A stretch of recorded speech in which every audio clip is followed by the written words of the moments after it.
ग्राम आज आम गछ रोपण कार्यक्रम होता माकड़चा CLF 9टी SHG 93 मेम्बर SHG आसते गाँव सहयोग पुरुष सहयोग आमर वृक्षरोपण उद्घाटन होती। ओडिशा सरकार कही माँ गछटे तेणु आम प्रति घरे प्रति मेम्बर गोटे गोटे गछ आज लगे।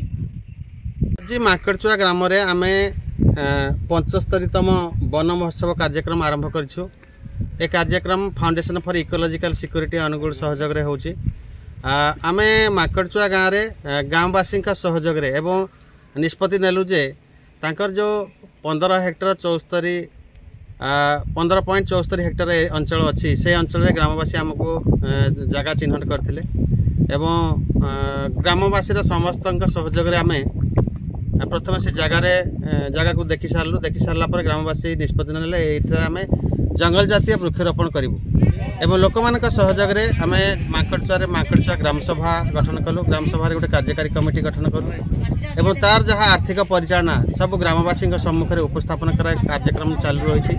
आज वन महोत्सव उत्सव आमर माँ मैंने भाई मैंने समस्ते आज सहयोग कर कार्यक्रम आमको समस्ते साफल्य मंडित कर तेणु आम प्रथम माकड़चुआ ग्रामवासी को धन्यवाद दौर।